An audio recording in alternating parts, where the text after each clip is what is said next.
Bienvenue sur ma chaîne. Prends un truc à grignoter, installe-toi, et souviens-toi, dans ces histoires, chacun avait le choix de bien faire. Ils ont juste choisi le contraire. Laisse un commentaire, abonne-toi, tu vas adorer. Laisse-moi te ramener au tout début. Je me réveille dans un lit d'hôpital, avec 3 côtes brisées et un poumon perforé. Et la première chose que l'infirmière m'annonce, c'est que ma sœur a signé une décharge financière, puis est partie. Elle est restée 20 minutes.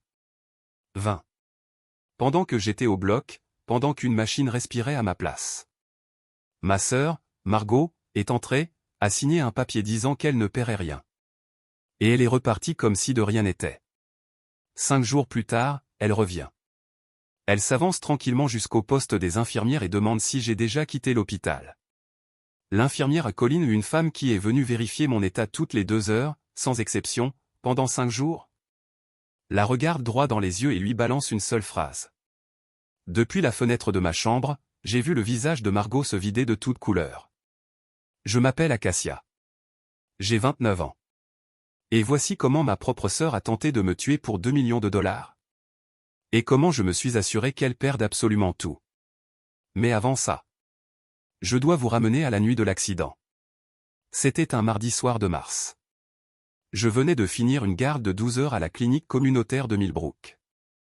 La saison de la grippe, manque de personnel, la routine. Je rentrais chez moi par la route 7. Je connais cette route par cœur. Je l'ai parcourue des centaines de fois. Une route étroite, sinueuse, bordée de collines, avec des virages protégés par des barrières métalliques. Rien d'inhabituel. J'arrive au premier virage serré, juste après le vieux pont couvert. J'appuie sur le frein. Rien. J'appuie plus fort. La pédale s'enfonce complètement, comme si je marchais dans de la boue. Aucune résistance. Aucune réaction. Mes mains se crispent sur le volant. Le virage approche trop vite. Je pompe les freins. 1 fois. 2 fois. 3 fois. Mais il n'y a rien. Juste cette sensation horrible, comme si la voiture avait oublié comment s'arrêter. Les phares balaient la barrière de sécurité. Je donne un coup de volant vers la droite, essayant d'atteindre le bas-côté. Mais à 70 km/h, en descente, il n'y a pas de bas-côté. Seulement du gravier, puis du métal. La voiture percute la barrière. Et le monde devient du bruit. Le verre explose. Le métal hurle. Et quelque chose cède dans ma poitrine. Je le sens avant même de l'entendre. 3 craquements nets. Comme des branches sèches qu'on brise. Puis, le silence. Je suis suspendu dans ma ceinture, penché sur le côté. Du sang dans la bouche. J'entends une sirène, très loin. Ou peut-être que c'est juste le bourdonnement dans mes oreilles. Un visage apparaît à la fenêtre brisée. Un ambulancier. Ses lèvres bougent, mais je ne comprends que des fragments. Le poumon perforé. Au moins 3 côtes cassées. Restez avec nous. Et juste avant de replonger dans le noir, j'entends quelqu'un dire. On a déjà appelé sa sœur. Je m'accroche à ça. Dans l'obscurité derrière mes paupières, je me dis que Margot arrive. Que tout ira bien. C'était la dernière fois que je lui ai fait confiance. Je me réveille 31 heures plus tard. La chambre est blanche. Le plafond est recouvert de dalles perforées, pleines de petits trous. Des centaines de points. Je les compte. Parce qu'il n'y a rien d'autre à regarder. Pas de fleurs. Pas de cartes. Pas de veste sur la chaise des visiteurs. Personne. Une infirmière entre. La quarantaine, cheveux sombres attachés, lunettes pendues à une chaîne autour du cou. Elle vérifie ma perfusion, mon oxygène, le drain dans mon côté. Son badge indique, Colline Brady, infirmière diplômée. Depuis combien de temps je suis là? Je murmure. Ma voix rappe comme du gravier. Environ 1 jour et demi. L'opération s'est bien passée, mais vous allez avoir mal pendant un moment. Je regarde la chaise vide. Est-ce que quelqu'un est venu? Elle hésite. Juste 1 seconde. Mais j'ai été infirmière pendant 6 ans. Je connais ce silence. Votre sœur est passée le premier soir. Elle marque une pause. Elle est restée environ 20 minutes. 20 minutes. Elle a signé une décharge financière, puis elle est partie. Je ne sais pas quelle expression j'ai à ce moment-là. Mais le regard de Colline s'adoucit. Elle remonte doucement la couverture sur mon épaule. Un geste simple. Presque rien. Mais c'est le premier geste de douceur que je ressens depuis 2 jours. Cette nuit-là, j'appelle mon père. Il décroche à la 4e sonnerie. Sa voix est floue, familière. Celle de Gérald Sinclair après quelques verres de bourbon. Salut ma chérie. Margot s'occupe de tout, ne t'inquiète pas. Papa, je suis à l'hôpital. J'ai été opéré. Oui, oui. Margot nous a dit. Elle a dit que tout allait bien. Je raccroche. Je reste là, à fixer mon téléphone. Colline revient ajuster mes médicaments. Elle me regarde, puis dit doucement. Cette décharge financière, ça veut dire qu'elle a bien précisé que l'hôpital ne devait rien lui facturer. Je ne réponds pas. Je ferme simplement les yeux. Et je recommence à compter les dalles du plafond. Il faut que je vous parle de Margot. Quand on était petite, Margot Sinclair était tout. Et moi, je gravitais autour d'elle. Notre père buvait. Notre mère pleurait. La maison n'était pas un endroit où vivre. C'était un endroit où survivre. Et Margot, 5 ans de plus que moi, brillante, tranchante. C'était elle qui rendait tout supportable. Les pires nuits, elle me tirait dans sa chambre, me mettait un casque sur les oreilles et murmurait. Et écoute la musique. Je gère le reste. Quand j'avais 17 ans, elle m'a conduite à mon entretien pour une bourse universitaire. Elle est restée dans la voiture pendant 3 heures, moteur allumé pour que je n'aie pas froid. Quand je suis revenu, tremblante, elle m'a dit. Tu vas la voir. Tu vas partir d'ici. Et je serai fier de toi. Je l'ai cru. À chaque mot. Mais il y avait quelque chose chez Margot. Que je n'ai compris que bien plus tard. Chaque service avait un prix. Chaque gentillesse, une dette. J'ai tellement sacrifié pour toi, disait-elle, comme on parle de la météo. Et moi. Je ressentais ce poids dans la poitrine. Cette culpabilité silencieuse. Comme si je lui devais quelque chose, que je ne pourrais jamais rembourser. Il y a 5 ans, Margot a épousé Brett Whitfield. Promoteur immobilier, sourire parfait, promesse encore plus grande. Elle a emménagé dans une maison coloniale dans le quartier le plus chic de Millbrook, a rejoint des associations caritatives, et a commencé à se faire appeler Madame Whitfield lors des soirées. Quand elle me présentait à ses amis, elle disait « Voici ma petite sœur. Elle est infirmière. » Avec ce léger sourire. Comme si c'était mignon. Comme si c'était insignifiant. Notre grand-mère, Francis Sinclair, avait vu clair bien avant moi. La dernière fois que je l'ai vue avant sa mort, elle m'a serré la main et m'a dit « Ta sœur aime l'idée de la famille, Acacia. Toi, tu aimes les gens pour de vrai. » Je n'avais pas compris à l'époque. Aujourd'hui, si. 3e jour à l'hôpital. Je suis calé contre des oreillers, en train d'essayer de manger de la compote avec ma main gauche, parce que tout mon côté droit est couvert d'échymose. Quand Danny entre. Danny Hawks. On s'est connus à la fac. Aujourd'hui, il est mécanicien. Il tient un garage à la sortie de la ville. Le genre de gars qui parle au moteur comme à des patients. On ne se voit plus autant qu'avant. Mais c'est le genre de personne qui répond présent. Il a entendu parler de l'accident par un ami commun et il est venu directement. Il s'assoit sur la chaise des visiteurs, celle que personne n'a utilisée. Pose un sac de beignets sur la table. Puis se penche en avant. Son visage change. « Acacia, il faut que je te dise quelque chose. » Mon cœur ralentit.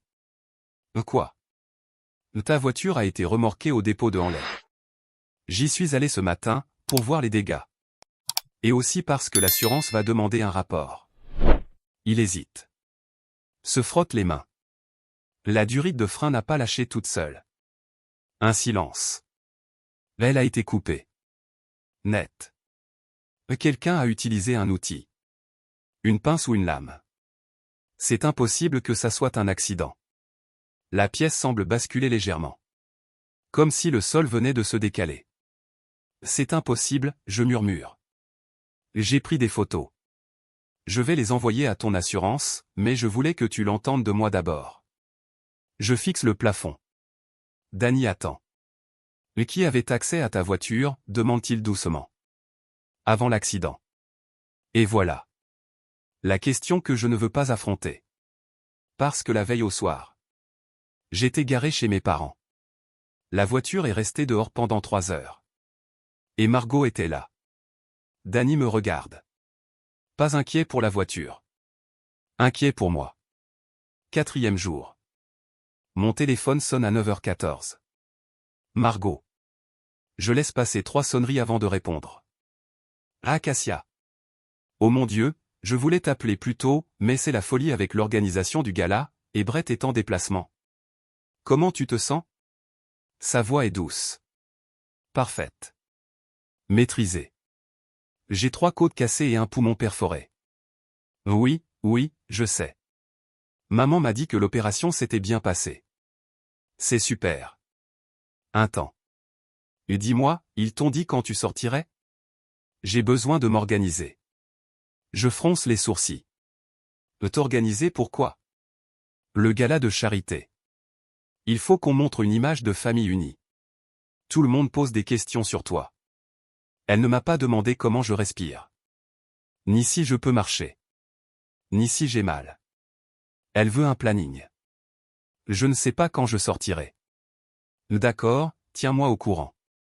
Ah, et ne t'inquiète pas pour les frais. J'ai parlé à l'hôpital, tout est réglé. Réglé. Elle a refusé de payer.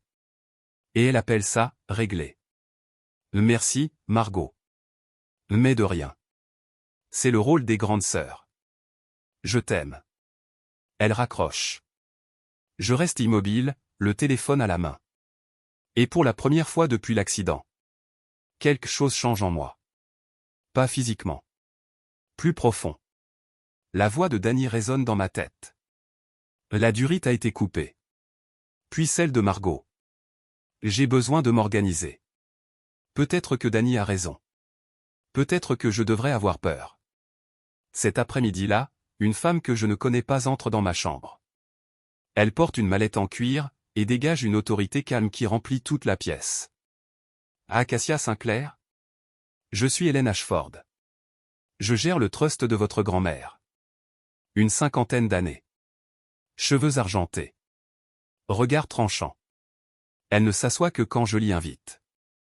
Je suis venu parce que votre sœur m'a appelé il y a 2 jours. Elle voulait des informations sur les clauses d'incapacité. Je me redresse légèrement. Les clauses d'incapacité? Si un bénéficiaire est déclaré légalement inapte, l'autre peut demander à gérer temporairement sa part. Elle ouvre son dossier. Généralement, quand quelqu'un est hospitalisé, la famille demande des nouvelles médicales. Votre sœur, elle, a posé des questions sur l'argent. Le silence devient lourd. De combien on parle? Je demande. Le trust est estimé à environ 2,3 millions de dollars. Il est partagé entre vous deux. La première moitié a été versée l'an dernier. La seconde, votre part, environ 1,15 million, sera versée pour vos 30 ans. Dans 11 mois. Je la regarde droit dans les yeux. Et si je suis déclaré inapte avant ça? Votre sœur pourrait prendre le contrôle de votre part. Temporairement. Elle marque une pause. Et en droit des trusts. Temporaire peut vouloir dire des années. Elle referme le dossier. Cela fait 9 ans que je gère ce trust. Votre sœur n'a jamais posé une seule question sur votre part. Pas une.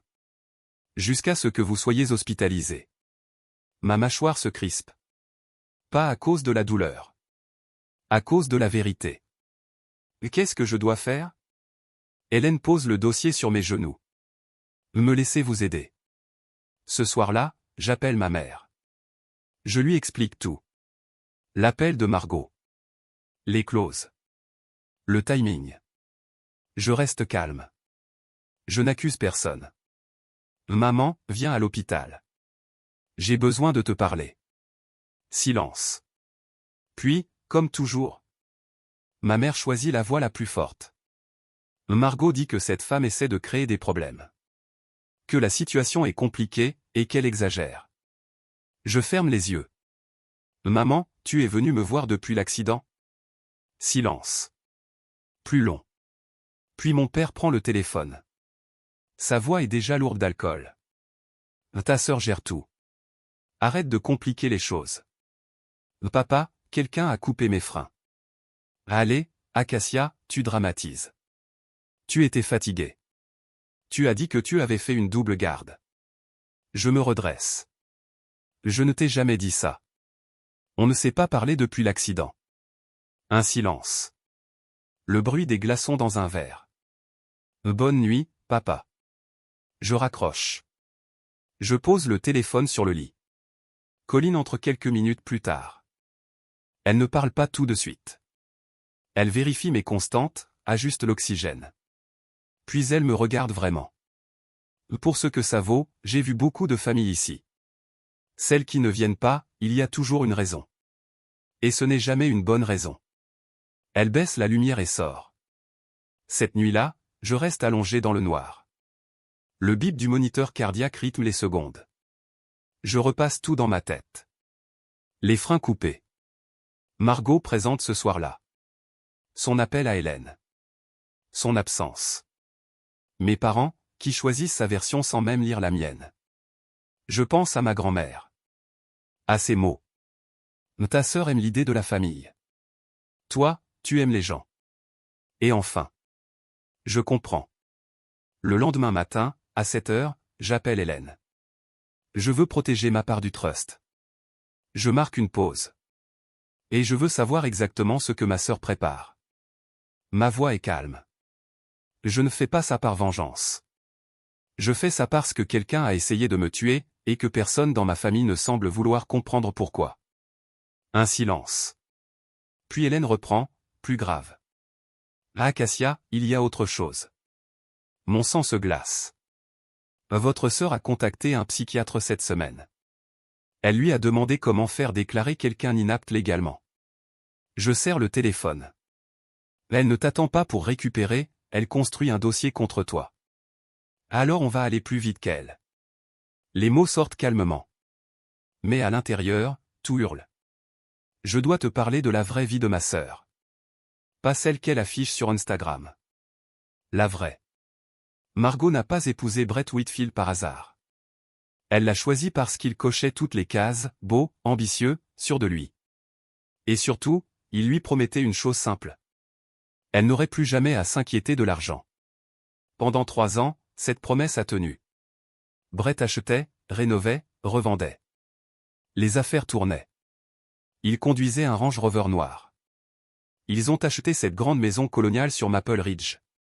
Celle qui donne l'impression que tu as réussi, avant même d'ouvrir la porte. Puis il a tout misé sur un projet. Ridgeline Estate. 22 maisons de luxe sur un terrain en hauteur, à l'extérieur de Millbrook. Il a emprunté 1,8 million. Et tout s'est arrêté. Permis bloqué. Problèmes environnementaux. Investisseurs qui disparaissent les uns après les autres. Les lettres de la banque ont commencé à arriver. Puis d'autres. Puis encore. Margot a compris l'ampleur du désastre. Le soir où leur carte bancaire a été refusée au restaurant, devant 3 membres de son comité de charité. Humiliation publique. Ce soir-là, je l'ai appris plus tard grâce à l'enquête d'Hélène. Brett s'est assis en face d'elle, dans leur cuisine, et il a dit 6 mots. Répare ça, ou je pars. Répare ça. Comme si leur mariage était un robinet qui fuit. Comme si elle était censée tout arranger. Margot a regardé autour d'elle. La maison. Les soirées. Les invitations. Les gens qui l'appelaient Madame Whitfield. Elle a compris quelque chose de brutal. Sans argent? Brett part. Sans Brett, la maison disparaît. Sans la maison, les amis disparaissent. Et sans ses amis, elle redevient Margot Sinclair. La fille d'un père alcoolique, dans une maison qu'on évitait. Et là. Il ne restait qu'une solution. Ma part du trust de grand-mère. 1,15 million de dollars. Dans 11 mois. C'était le seul chiffre capable de sauver sa vie. Ma sœur n'a pas essayé de me tuer parce qu'elle me déteste. Elle a essayé de me tuer. Parce que son mari lui a dit de régler un problème d'argent. Et que j'étais la solution la plus simple. 7e jour. Je quitte l'hôpital. Un classeur d'instructions sous le bras. Interdiction de porter du poids. Interdiction de conduire. Kinésithérapie 3 fois par semaine. Rendez-vous avec un pneumologue dans 10 jours. Mes poumons sifflent encore quand je respire trop profondément. Mais je ne rentre pas chez moi. Mon appartement? Margot a un double des clés. Au cas où, disait-elle.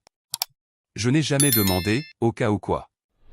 Je ne vais pas non plus chez mes parents. C'est Colin qui trouve la solution. Sa mère, June Brady, vit seule dans une petite maison à 15 minutes de Millbrook. Une maison simple. 2 chambres. Un potager derrière. Un chat nommé Biscuit qui dort sur le radiateur. June a 72 ans. Un regard vif. Et elle ne pose pas de questions inutiles. Reste autant que tu veux, me dit Colin en me tendant un sac de vêtements propres. Personne de ta famille ne sait où elle habite. Pour la première fois de ma vie, je ne dis à personne où je suis. Pas de message à Margot. Pas d'appel à mon père. Pas de nouvelles à ma mère. Je m'assois dans la chambre d'amis de June. Mes côtes me font mal.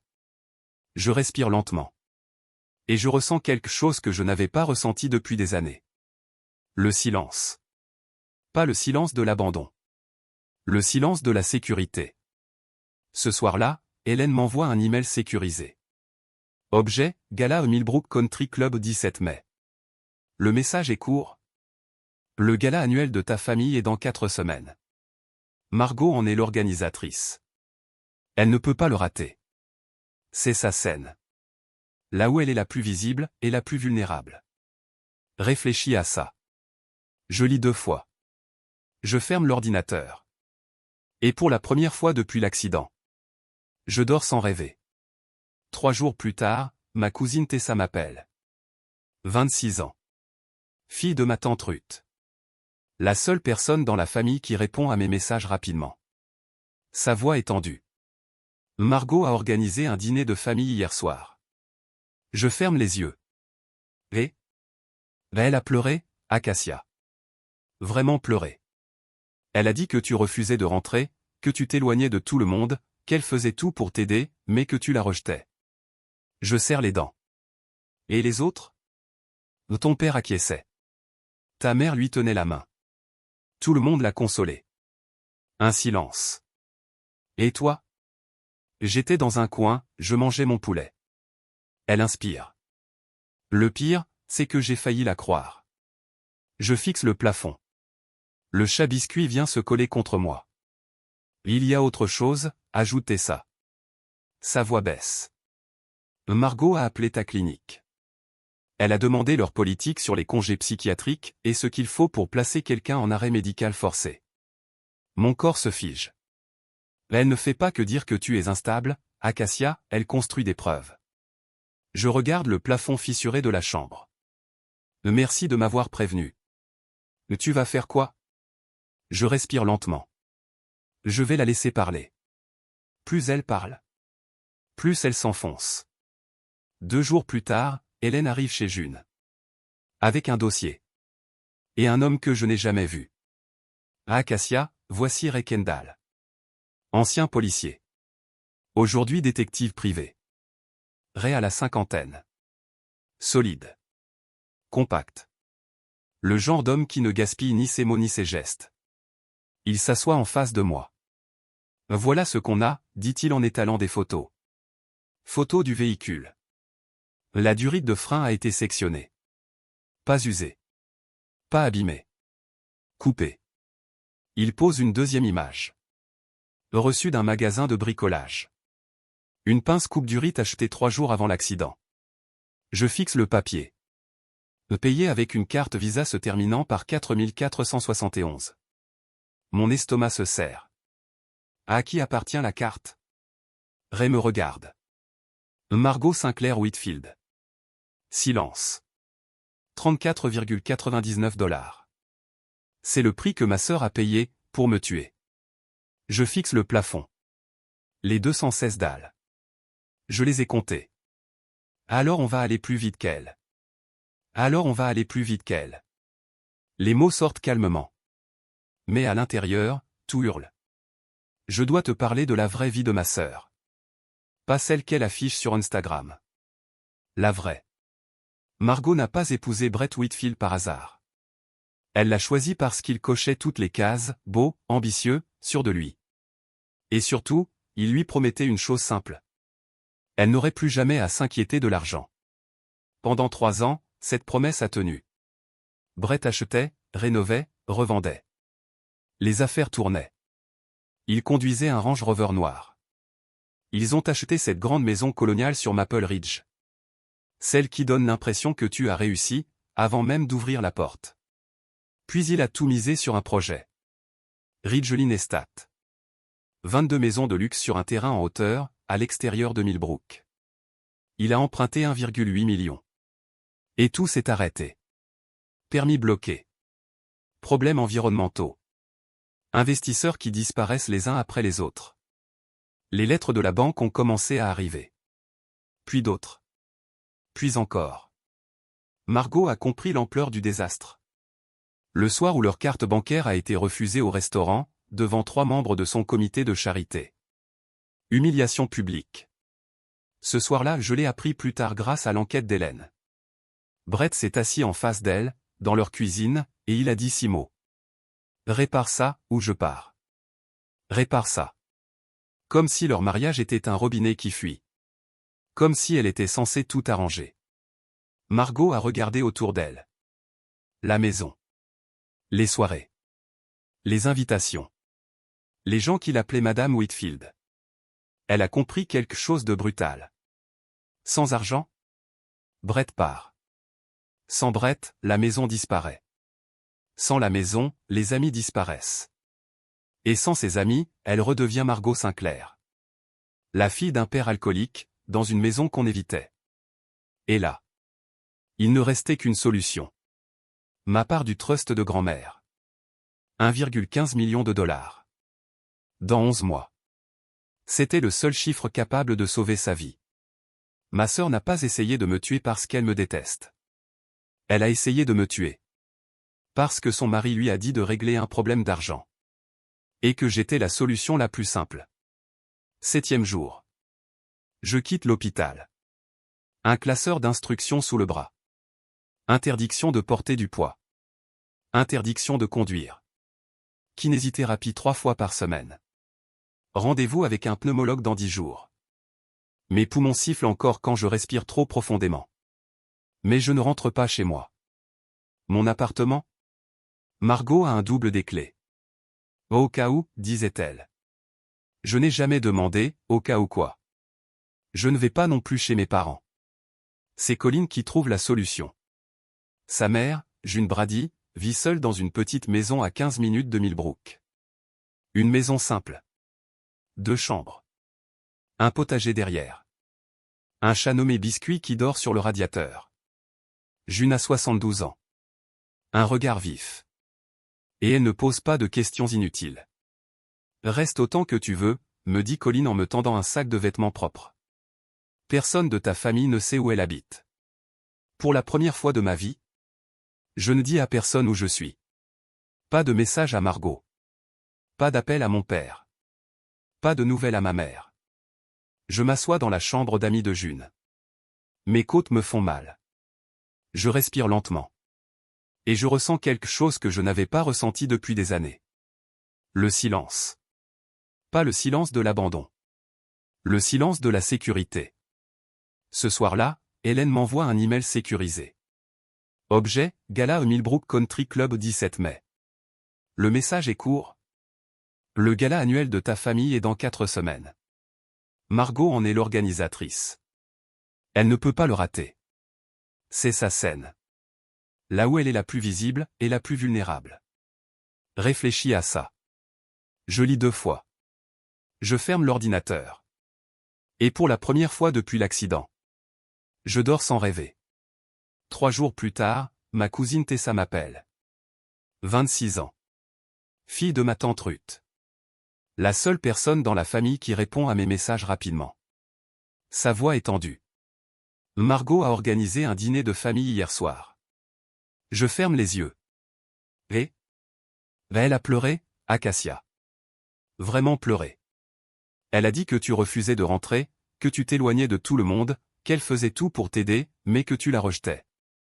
Je serre les dents. Et les autres? Ton père acquiesçait. Ta mère lui tenait la main. Tout le monde l'a consolé. Un silence. Et toi? J'étais dans un coin, je mangeais mon poulet. Elle inspire. Le pire, c'est que j'ai failli la croire. Je fixe le plafond. Le chat biscuit vient se coller contre moi.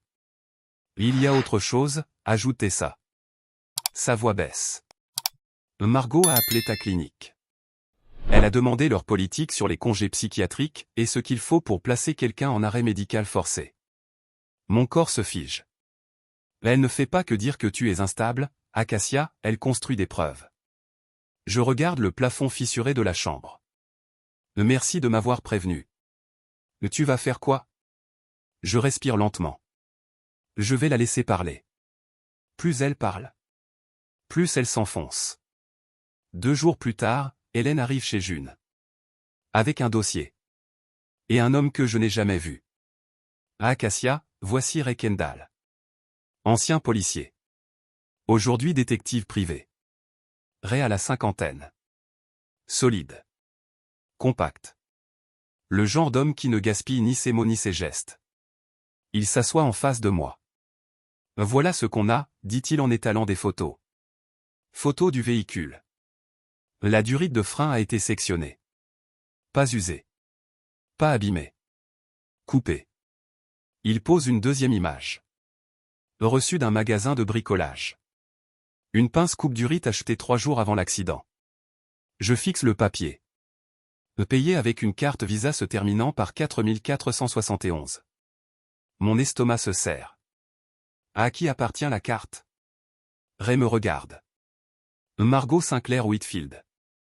Silence. 34,99 $. C'est le prix que ma sœur a payé, pour me tuer.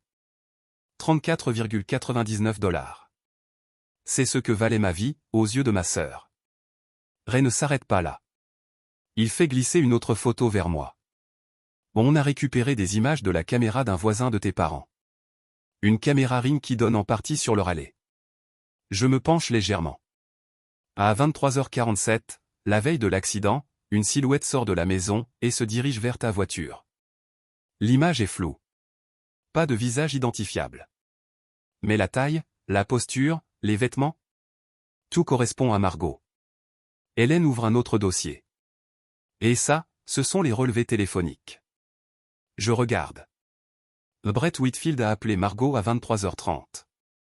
L'appel a duré 11 minutes. Ray enchaîne. 17 minutes plus tard, quelqu'un est sorti vers ta voiture avec un outil acheté 35 $ et a saboté tes freins. Je me recule de la table. Mes mains sont calmes. Ma voix aussi. Mais à l'intérieur, tout brûle. Quelle est la prochaine étape? Je m'arrête un instant. Je suis assise dans la cuisine d'une inconnue, avec des côtes cassées. En train de regarder la preuve que ma sœur a payée pour couper mes freins. 34,99 $. Et malgré ça, je ne ressens pas ce que je pensais ressentir. Pas encore. Le lendemain matin, Hélène m'appelle. Sa voix est différente. Plus tranchante. Margot a contacté la banque qui gère le trust hier. Elle a fait une demande d'accès d'urgence en déclarant que tu es incapable de gérer tes finances. Je serre le téléphone. Elle peut faire ça? Elle peut essayer. Mais la banque exige une preuve médicale. Elle n'en a pas. Pas encore. Mais elle pousse. Elle a déjà contacté un psychiatre.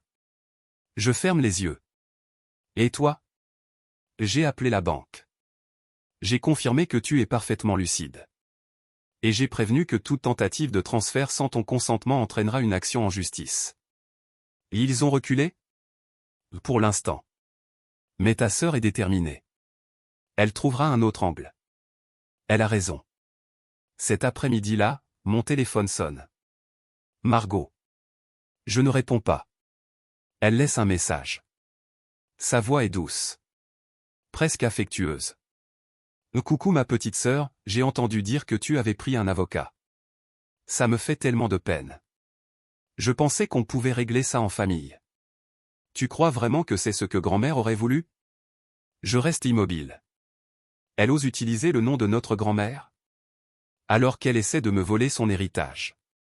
Je fais écouter le message à Hélène. Elle teste ta culpabilité, dit-elle. Ça ne marche plus. Tant mieux. Parce qu'elle va insister. Je supprime le message. Puis je change l'écran de verrouillage de mon téléphone. Avant, c'était une photo de Margot et moi à Noël. Maintenant, c'est un fond bleu vide. Un détail. Mais c'est comme ça que tout commence. On démonte une illusion, pièce par pièce. Ray, lui, avance vite. Très vite. En une semaine, il reconstitue toute la chute financière de Brett. Le projet Ridgeline Estate? Jamais lancé. Permis bloqué. Problèmes environnementaux. Investisseurs disparus. Brett doit 1,8 million à 3 créanciers. Et les intérêts l'étranglent. Mais le pire? C'est ce que Ray découvre ensuite. Je suis en train de boire un café quand il me le dit. Brett a consulté un avocat spécialisé en divorce. 3 fois, ces 2 derniers mois. Je reste figé. Il prépare son départ. Mais, il aide toujours Margot? Ray hoche la tête. Il a contacté des agents immobiliers pour estimer des biens liés au trust. Je comprends. Il joue sur 2 tableaux. Exactement. Si Margot obtient ton argent, il reste le temps de récupérer sa part au divorce. Sinon, il part. Le silence tombe. Ma sœur a essayé de me tuer. Pour sauver un homme. Qui est déjà en train de la trahir. Est-ce qu'elle sait? Je demande. Probablement pas. Je fixe la fenêtre. Donc elle fait tout ça, pour sauver un mariage déjà mort. Ray ne répond pas. Il n'a pas besoin. Je réalise quelque chose à cet instant.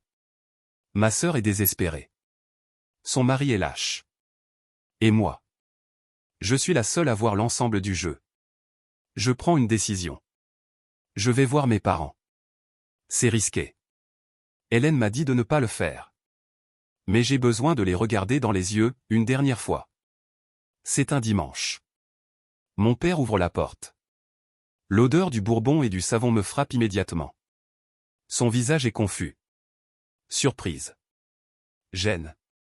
Irritation. Acacia, on ne savait pas que tu venais. Je sais. Je m'assois à la table de la cuisine. Ma mère est là. Elle épluche des pommes de terre. Sans lever les yeux. Comme si s'arrêter signifiait affronter la réalité. Je pose 2 documents sur la table. Le rapport de l'assurance. Le reçu du magasin. Je ne vous demande pas de choisir un camp, dis-je calmement. Je vous demande juste de lire. Mon père jette un coup d'œil. Mais ne touche pas au papier. C'est n'importe quoi. Ta sœur ne ferait jamais ça. Lis-les, papa. Il pousse les feuilles, loin de lui. Comme si elles brûlaient. Ma mère s'arrête enfin. Regarde les documents. Ses yeux parcourent la première ligne. Puis elle repose l'économe. Margot m'avait prévenu que tu ferais ça. Elle a dit que tu essaierais de nous monter contre elle. Je me lève. La chaise grince. Je n'essaie pas de vous monter contre elle. J'essaie de rester en vie. Je les regarde. Et vous n'êtes même pas capable de lire 2 pages. Je me dirige vers la porte. Personne ne me retient. Dans la voiture, je reste immobile. Les mains sur le volant. Exactement comme le soir de l'accident. Et pour la première fois depuis tout ça, je pleure. Vraiment. Puis je démarre. Et je ne regarde pas dans le rétroviseur. 3 semaines passent. Je guéris. Doucement. La douleur devient supportable. Puis sourde. Je fais ma rééducation dans le salon de June, sous le regard du chat biscuit. Pendant ce temps, Hélène construit le dossier. Tout est classé. Rapport d'assurance. Photo de Danny. Reçu du magasin. Image de la caméra. Relevé téléphonique. Déclaration. Tout. Réajoute une dernière pièce. Brett a aussi acheté des gants en nitrile. Même ticket. 34,99 pour la pince. 7,49 pour les gants. 42,48 $. Le prix total pour essayer de m'effacer. Hélène lance 2 procédures en même temps. Une plainte pénale pour sabotage de véhicule. Et une procédure civile pour exclure Margot du trust. Une clause précise. Toute personne qui tente de nuire à un autre bénéficiaire perd son héritage. Le pénal prendra du temps, m'explique Hélène. Mais le civil avance vite. Elle marque une pause. Et le gala est dans 10 jours. Je la regarde. Tu penses vraiment que ça compte? Elle esquisse un léger sourire. Ta sœur a passé sa vie à jouer un rôle devant un public. Le meilleur moyen de l'arrêter, c'est de changer le script pendant qu'elle est sur scène. Je ferme le classeur. 10 jours. 10 jours. C'est le temps qu'il me reste. Tessa devient mes yeux et mes oreilles. Margot a posté aujourd'hui, me dit-elle. Une photo au country club, entourée de fleurs. Légende, la famille, c'est tout. Je laisse échapper un souffle. Combien de likes? 212. Et ta mère a mis un cœur. Je hoche la tête, sans surprise. Quelques jours plus tard. Elle a organisé un brunch avec son comité de charité, continue Tessa. Restaurant chic, nappe blanche, tout le cinéma. Et elle a dit quoi? Que tu te remets, mais que tu es compliqué. Elle a souri tristement, comme si elle avait tout essayé. Je ferme les yeux. Elle a vraiment dit ça? Oui. Et elle a ajouté, vous savez comment sont les petites sœurs.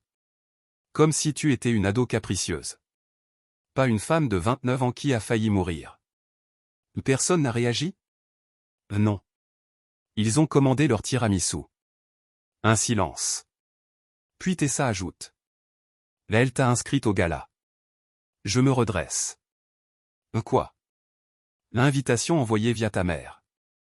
Enveloppe crème, lettre dorée. Elle veut que tu sois là. Je comprends immédiatement. Pas par amour. Par image. Regardez, tout va bien. Ma sœur est là. Rien à voir. Je retourne l'enveloppe entre mes doigts. Mon nom, écrit de sa main. Soigné. Parfait. Calculé. J'y serai. T'es sûr? Oui. Un temps. Tu vas faire quoi? Je fixe le vide. Je vais la laisser monter sur scène, et lui donner quelque chose qu'elle ne pourra pas jouer. Tessa ne répond pas tout de suite. Puis. Je te garde une place. 3 jours avant le gala. Hélène et moi nous retrouvons dans un petit dîner, à 2 villes de distance. Terrain neutre. Elle pose une feuille devant moi. Voilà le plan. Je la lis. Tout est là. Condensé. Clair. Brut. Tu viens comme invité. Moi aussi. Ray sera à l'extérieur. Et la police? Elle marque une pause. Ils ont interrogé Margot hier. Je relève les yeux. Comment elle a réagi? Calme. Charmante. Coopérative. Puis elle ajoute, plus grave. Mais elle est douée, Acacia. Très douée.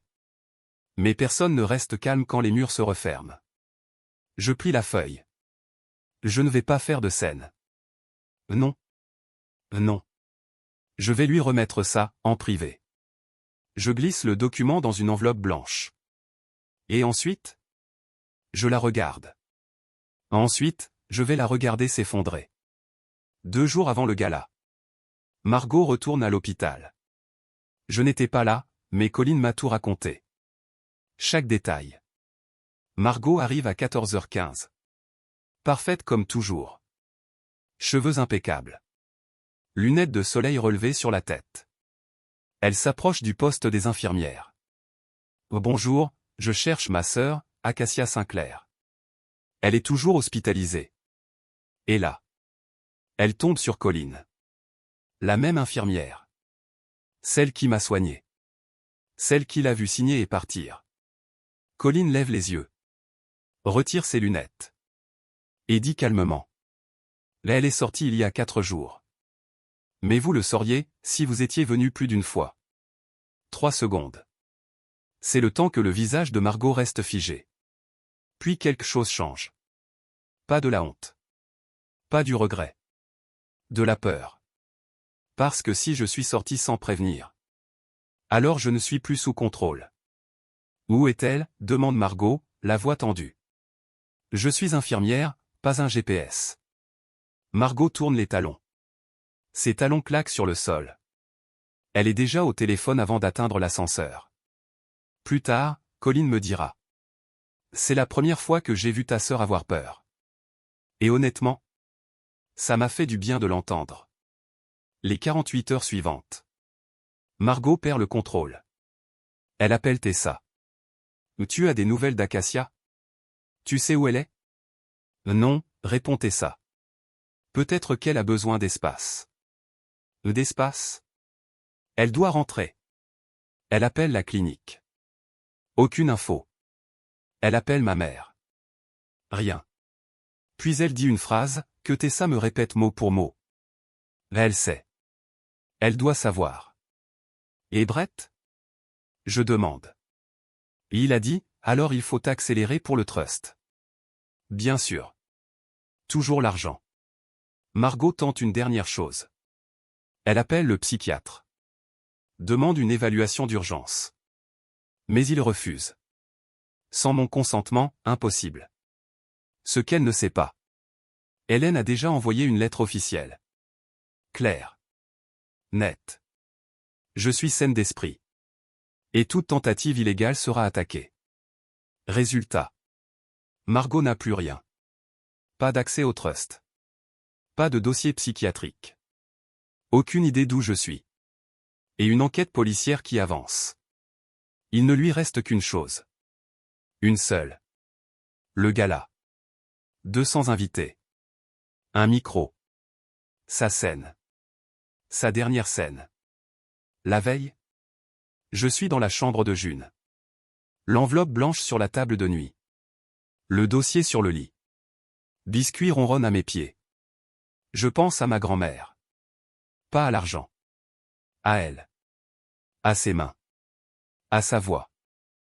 Promets-moi de ne jamais laisser quelqu'un, même de ton sang, te faire croire que tu mérites moins que ce qui est à toi. Je ferme les yeux. Je te le promets. Le lendemain. Je choisis une robe simple. Bleu marine. Pas de talons. Pas de bijoux voyants. Je ne vais pas là-bas pour impressionner. Je vais là-bas pour être moi. Et ça. C'est la seule chose que Margot n'a jamais prévue. Le soir du gala arrive. Le Millbrook Country Club ressemble à une couverture de magazine.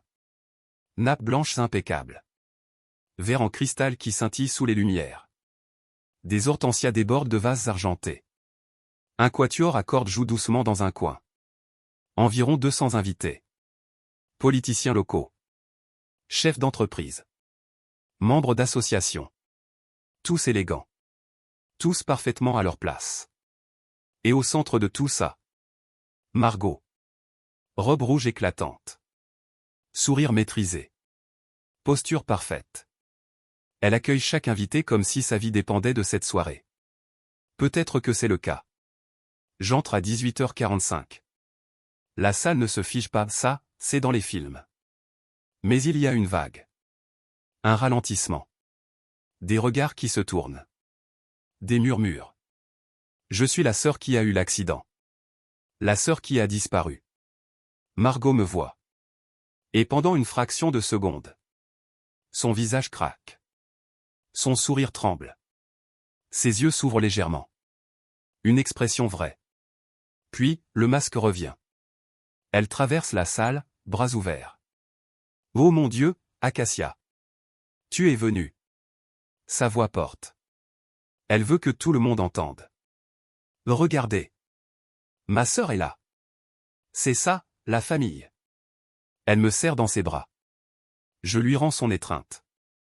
Elle sent le parfum cher et la laque. Je me penche vers son oreille. On doit parler. En privé. Après ton discours. Je sens son corps se raidir. Une seconde. Puis elle recule, sourire éclatant. Bien sûr. Je vais te chercher un verre. Mes parents sont à la table VIP. Mon père lève son verre. Ma mère me regarde, partagée entre soulagement et inquiétude. Hélène est à 3 tables de là. Elle observe. Elle attend. À 19h30, Margot monte sur scène. Silence. Elle ajuste le micro. Sourit. Merci d'être ici ce soir. Sa voix est parfaite. Travailler. Elle parle du fonds de bourse. Des dons alimentaires. Des projets communautaires. Les gens acquiescent. Puis elle change de ton. Cette année a été difficile pour notre famille. Les regards se tournent vers moi. Ma petite sœur Acacia a eu un grave accident. Un murmure traverse la salle. Elle marque une pause. Les yeux brillants. Mais notre famille s'est serré les coudes. Nous avons été présents les uns pour les autres. Mensonge. J'étais à ses côtés tous les jours à l'hôpital. Mensonge. 20 minutes. Une seule fois. Je reste immobile. Mon visage ne bouge pas. Sous la table, la main de Tessa serre la mienne. Et ce soir, elle est là avec nous. Elle me regarde. Acacia, lève-toi. Montre-leur. 200 regards. Je ne bouge pas. Je lève simplement la main. Un petit geste. Poli. Le public applaudit. Margot essuie une larme parfaite. À 3 tables de là. Colline pose lentement son verre d'eau. Elle sait. Elle a tout vu. Le discours se termine. Applaudissements. Margot descend de scène, rayonnante. Triomphante. Elle ne sait toujours pas. 10 minutes plus tard, je capte son regard. Je hoche légèrement la tête vers le salon privé. Elle comprend. Elle me suit. Le salon est calme. Lumière tamisée. Fauteuil en cuir. Silence feutré. Je ferme la porte. Je sors l'enveloppe blanche. Je la pose entre nous. Ouvre-la. Margot me regarde. Puis elle ouvre. Elle lit. Lentement. Ligne après ligne. Le rapport sur les freins. Le reçu du magasin. Sa carte bancaire. Les images de la caméra. L'appel de Brett. Le psychiatre. La banque. Tout. Condensé. Clair. Implacable. Ses mains commencent à trembler. C'est n'importe quoi. La police a le même document. Elle relève brusquement la tête. Hélène t'a monté contre moi. Personne ne m'a monté contre toi. Je la regarde droit dans les yeux. Tu as coupé mes freins. Ou tu as laissé Brett le faire. Silence. Et maintenant, c'est fini. Elle se lève. Respiration rapide. Je ne suis pas là pour te détruire, dis-je calmement. Je te laisse un choix. Elle me fixe. Tu retournes dans cette salle. Tu dis la vérité. Et tu renonces au trust. Je marque une pause. Ou tu laisses la police et Hélène s'en charger. Ses yeux se remplissent de larmes. Mais cette fois, elles sont vraies. Brutes. Tu m'as toujours jalousé, murmure-t-elle. Je secoue la tête. Jalouse? Margot, tu as essayé de me tuer.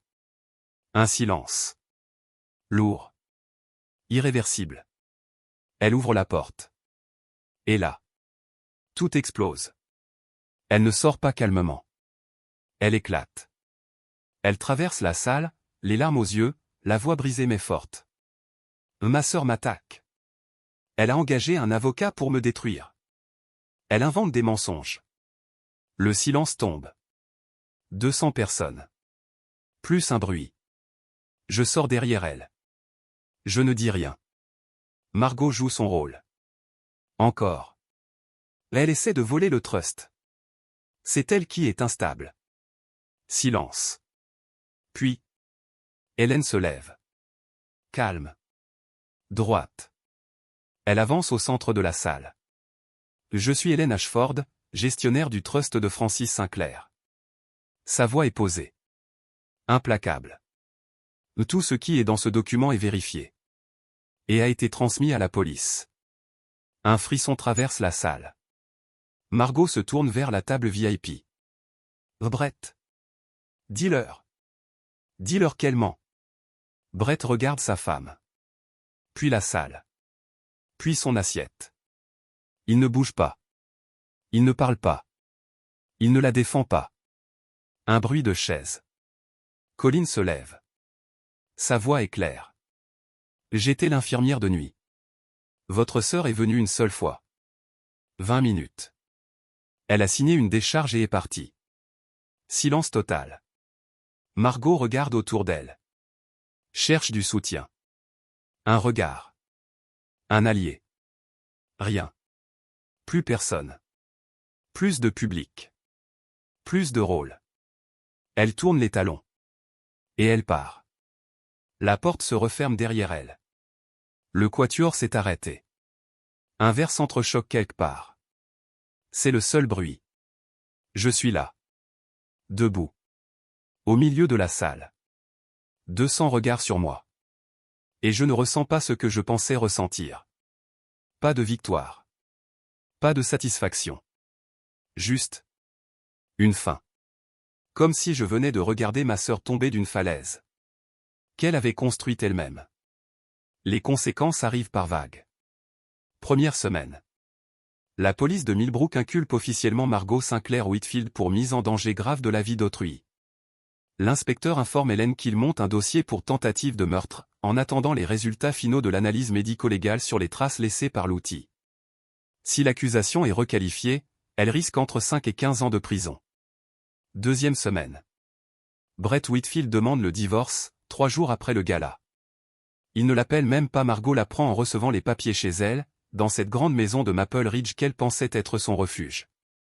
D'après Tessa, Margot s'est assise sur les marches du perron, a relu les documents 2 fois, puis s'est enfermée à l'intérieur en tirant les rideaux. L'avocat de Brett, Philip Voss, est lui aussi interrogé dans l'enquête. Le reçu de Home Depot, la carte bancaire de Margot, les gants achetés en même temps que l'outil, et cet appel de 11 minutes à 23h30, tout pointe vers une possible complicité. Troisième semaine. Le conseil d'administration de l'association envoie une lettre à Margot. Polie. Froide. Définitive. Il la remercie pour ses années de service et lui annonce qu'elle est remplacée. Personne ne l'appelle. Son Instagram devient silencieux. Pendant ce temps, Hélène finalise la procédure concernant la fiducie. Le juge examine la clause spéciale laissée par ma grand-mère, toute personne qui tente de nuire à un autre bénéficiaire perd automatiquement ses droits. Les preuves sont écrasantes. La part de Margot est gelée. Si elle est reconnue coupable, elle perdra tout. Quand Hélène m'appelle pour me l'annoncer, sa voix reste professionnelle, mais je perçois autre chose derrière. Peut-être du soulagement. Votre part est protégée, dit-elle simplement. Je la remercie. Je raccroche. Et je reste assise dans le silence. Ça ne ressemble pas à une victoire. Ça ressemble à une survie. Quelques jours plus tard, mes parents viennent chez moi. J'ai changé les serrures. Ajouté un verrou supplémentaire. Et cette fois, la clé de secours est chez Tessa. Quand j'ouvre la porte, mon père est sobre. Pour la première fois depuis longtemps, ses yeux sont clairs. Ma mère tient un plat dans les mains. Un gratin. Typiquement elle. Quand tout s'effondre, elle cuisine. On s'assoit. Personne ne parle pendant un moment. Puis ma mère murmure. J'aurais dû lire ses papiers. Sa voix tremble. J'aurais dû venir à l'hôpital. Mon père fixe la table. Je l'ai cru. Parce que c'était plus facile. Je les écoute. Sans interrompre. Sans crier. Parce que ça ne changerait rien. Je vous aime, je dis finalement. Et c'est vrai. Mais ça ne veut pas dire que je peux tout oublier. Le silence retombe. J'ai besoin de temps. Ma mère pleure doucement. Mon père hoche la tête, lentement. Ta grand-mère serait fière de toi, dit-il avant de partir. Et pour la première fois de ma vie. Je crois qu'il dit la vérité. Une semaine plus tard, je reçois une lettre. Pas de Margot directement. De son avocat. Écrite à la main. Je l'ouvre à la table de ma cuisine. Elle ne dit pas pardon. Ce n'est pas son genre. À la place, elle écrit. Je n'ai pas planifié ça pendant des mois. Tout s'est décidé en une nuit. Brett m'a dit qu'il partait, et j'ai paniqué. Ça ne justifie rien. Mais tu dois savoir que je n'ai pas toujours été cette personne. 9 phrases. Pas d'excuses. Pas de supplication. Juste, une vérité brute. Je la lis 2 fois. Puis je la range dans un tiroir. Pas à la poubelle. Pas avec les preuves. Juste, ailleurs. Parce que oui, elle n'a pas toujours été comme ça. Je me souviens d'elle à 15 ans. Quand elle me protégeait. Et je me souviens d'elle à 34 ans. Dans l'obscurité, en train de couper mes freins. Les deux sont vrais. Mais une seule définit ce qu'elle est devenue. Je peux pleurer la sœur que j'ai perdue. Sans pardonner la femme qu'elle a choisi d'être. Le reste de ma vie se reconstruit lentement. Tessa revient souvent. On cuisine. On rit. Danny passe de temps en temps. Colin appelle pour prendre de mes nouvelles. June me manque déjà, et Biscuit aussi. Et je comprends quelque chose d'essentiel. La famille, ce n'est pas le sang. C'est ce qui reste. 6 mois plus tard, je retourne travailler à la clinique. Rien de spectaculaire. La réceptionniste me tend un café. Au bon retour. La grippe est déjà là cette année. Et ça me fait sourire. Parce que la vie continue. Le jour de mes 30 ans, le second versement de la fiducie arrive. 1,15 million. Mais ce n'est pas ce qui compte. Avec une partie de cet argent, je crée une bourse pour les étudiants infirmiers, au nom de ma grand-mère. Elle aurait aimé ça. Mon père va aux réunions des alcooliques anonymes. Ma mère m'appelle tous les dimanches. On parle peu. Mais on parle vrai. Et ça, c'est nouveau. Margot attend son procès. L'accusation a été requalifiée en tentative de meurtre. Elle est libre sous caution. Seule. Brett est parti. Un matin de novembre, je vais au cimetière. Je dépose des marguerites blanches sur la tombe de ma grand-mère. J'ai tenu ma promesse, je murmure. Le vent passe entre les arbres. Et pour la première fois, je me sens en paix. Voilà mon histoire. Je me suis réveillé seul dans un lit d'hôpital. Et j'ai découvert que la personne en qui j'avais le plus confiance avait essayé de me détruire. Mais aujourd'hui, je suis toujours là. Je respire. Je vis. Et je ne laisse plus personne me faire croire que je mérite moins que ce qui m'appartient. Parce que la vérité, c'est ça. On ne doit jamais sacrifier sa sécurité au nom du mot famille. Et parfois, choisir la paix. C'est aussi choisir de partir. Merci de m'avoir écouté et rappelez-vous que parfois les chapitres les plus difficiles mènent aux plus belles fins. Laissez un commentaire, cliquez sur le bouton j'aime et abonnez-vous pour plus d'histoires.